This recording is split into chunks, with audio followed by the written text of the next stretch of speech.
Tuhan adalah gembalaku, takkan kekurangan aku. Saudara-saudari yang terkasih di dalam Kristus, selamat pagi. Salam jumpa lagi dalam Sabda Siap Saji Minggu 26 Maret 2023. Marilah kita berdoa dalam nama Bapa dan Putra dan Roh Kudus. Amin. Tuhan dan Allah kami, Putramu telah menyerahkan dirinya sampai wafat karena kasih-Nya kepada kami. Kami mohon, semoga berkat bantuan-Mu, kami hidup dan bertindak penuh semangat dalam kasih yang sama dengan pengantaran Yesus Kristus Putramu Tuhan kami, yang bersama dengan Dikau dalam persatuan Roh Kudus, hidup dan berkuasa Allah sepanjang segala masa. Amin. Tuhan bersamamu dan bersama rohmu. Inilah Injil Yesus Kristus menurut Yohanes. Dimuliakanlah Tuhan. Yohanes bab 11 ayat 3 sampai 7, ayat 17, ayat 20 sampai 27, ayat 33b sampai dengan 45. Ketika Lazarus jatuh sakit, kedua saudaranya Maria dan Marta mengirim kabar kepada Yesus. Tuhan, dia yang Engkau kasihi sakit. Mendengar kabar itu, Yesus berkata, penyakit itu tidak akan membawa kematian, tetapi akan menyatakan kemuliaan Allah. Sebab oleh penyakit itu anak Allah akan dimuliakan. Yesus memang mengasihi Marta, kakaknya, dan Lazarus. Namun setelah didengarnya bahwa Lazarus sakit, ia sengaja tinggal 2 hari lagi di tempat ia berada. Tetapi sesudah itu ia berkata kepada murid-muridnya, mari kita kembali ke Yudea. Ketika Yesus tiba di Betania, didapatinya Lazarus telah 4 hari terbaring di dalam kubur. Ketika Marta mendengar bahwa Yesus datang, ia pergi mendapatkannya. Tetapi Maria tinggal di rumah. Maka kata Marta kepada Yesus, Tuhan, sekiranya Engkau ada di sini, saudaraku pasti tidak akan mati. Tetapi sekarang pun aku tahu bahwa Allah akan memberikan kepadamu segala sesuatu yang kau minta kepadanya. Kata Yesus kepada Marta, saudaramu akan bangkit. Kata Marta kepadanya, aku tahu bahwa ia akan bangkit pada waktu orang-orang bangkit pada akhir zaman. Jawab Yesus, akulah kebangkitan dan hidup. Barang siapa percaya kepadaku, ia akan hidup walaupun sudah mati. Dan setiap orang yang hidup serta percaya kepadaku, tidak akan mati selama-lamanya. Percayakah engkau akan hal ini? Jawab Marta, ya Tuhan, aku percaya bahwa Engkaulah Mesias, anak Allah, Dia yang akan datang ke dalam dunia.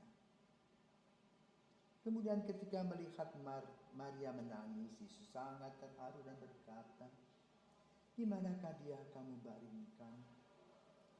Jawab mereka, Tuhan, marilah dan lihatlah.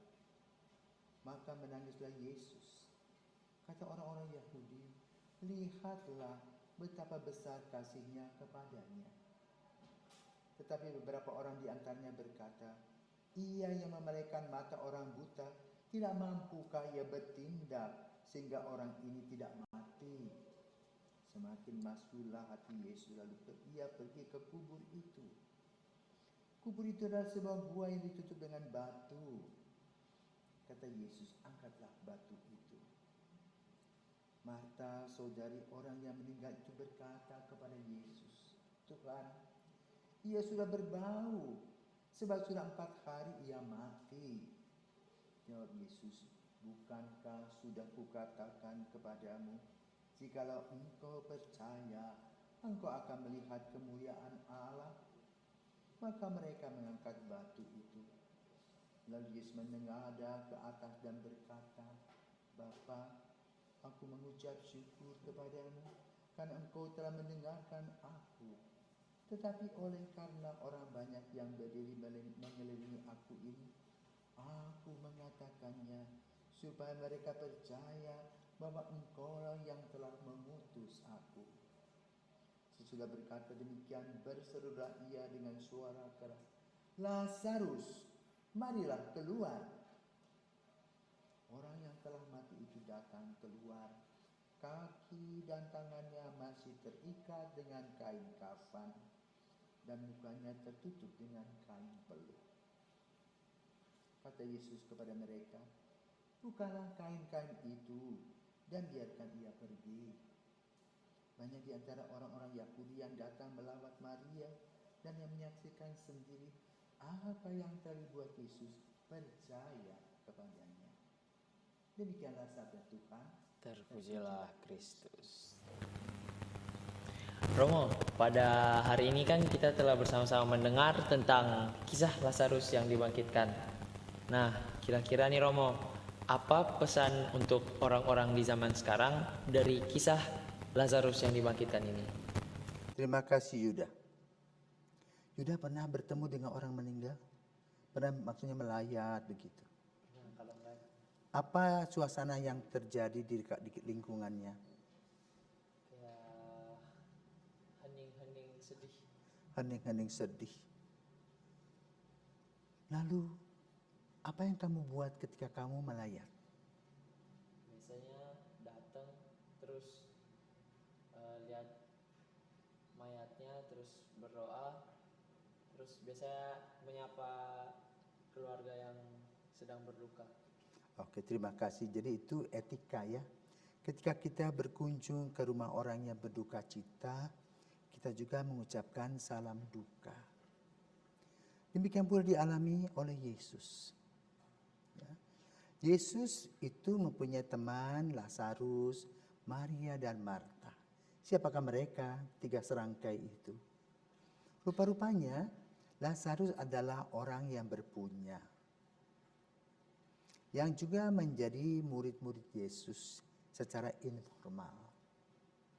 Maka ketika Yesus datang ke Yudea, diundanglah Yesus makan di rumah mereka.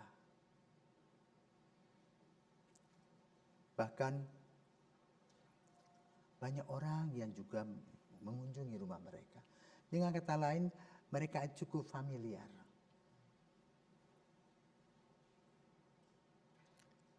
Namun ada sebuah pengalaman bagi keluarga Marta Maria tentang Lazarus. Bahwa ia sakit. Karena kedekatan itu maka mereka memberitahukan kepada Yesus. Sama seperti kita ya, orang-orang yang merasa dekat dengan kita, kalau ada satu sakit atau apa, biasa menginformasikan. Bahkan kepada para pastor untuk membawa sakramen perminyakan dan komuni. Nah, Yesus datang setelah Lazarus meninggal.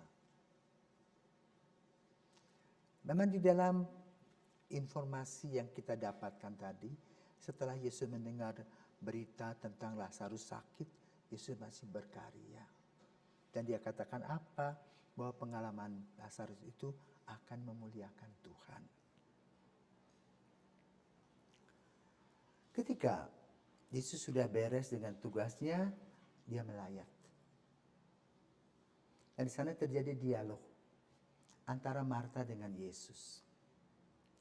Marta itu mewakili kita. Bahwa Yesus sudah dikubur.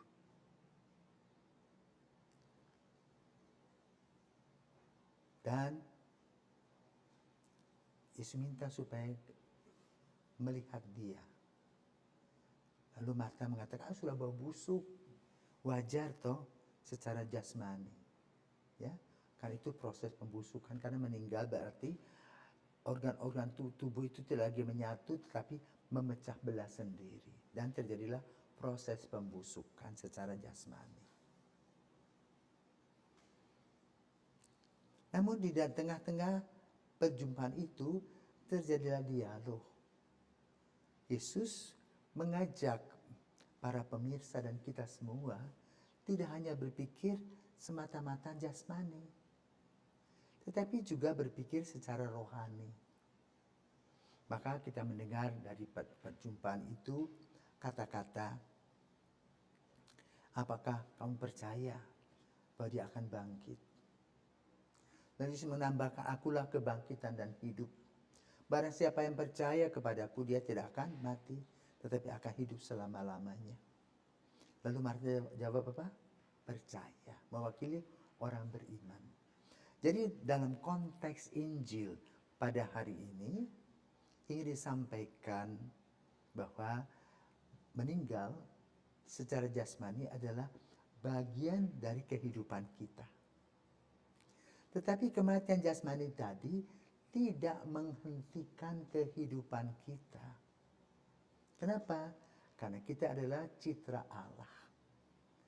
Allah menghembuskan kepada kita nafasnya dan kita hidup. Dan sekarang nafas itu diambil kembali, tetapi roh yang dihembuskan tadi adalah kekal. Nah, disitulah arti kebangkitan. Ya. Maka Yesus berkata, akulah kebangkitan dan hidup. Jadi dalam konteks Lazarus meninggal, Yesus mengajarkan kepada kita bahwa hidup kita tidak sia-sia. Hidup kita senantiasa berguna. Dan hidup kita abadi. Ya. Kenapa? Tadi Allah sudah memberikan kepada kita roh kehidupan itu. Dan inilah yang perlu kita gali dalam kehidupan ini dan kita persiapkan. Bukan hanya hidup ini secara jasmani saja, hedonis, adonis, ya, tetapi juga rohani, ya. Dan rohani ini berkaitan dengan iman, harapan, dan kasih. Terima kasih untuk sharing pengalaman, ya, dari Injil Yohanes tentang Lazarus yang dibangkitkan Yesus. Dan kita percaya pada waktunya kita pun juga akan dibangkitkan. Hidup dalam kekekalan bersama dengan Bapa di surga dalam kebahagiaan. Maka di setiap kubur disebutkan apa? RIP. Apa artinya? Rest in peace. Beristirahatlah dalam damai. Ya. Nah, itulah yang akan kita dapatkan. Kita akan menuju ke sana, akan merasakan damai sejahtera, dan kedamaian itu dalam proses. Ya. Dan kita harus mengisinya dengan cara mengembangkan dan menumbuh kembangkan iman, harapan, dan kasih. Sebagaimana Marta, Maria, dan Lazarus telah melaksanakan relasinya dengan Yesus Kristus. Selamat pagi, Tuhan memberkati, selamat hari Minggu.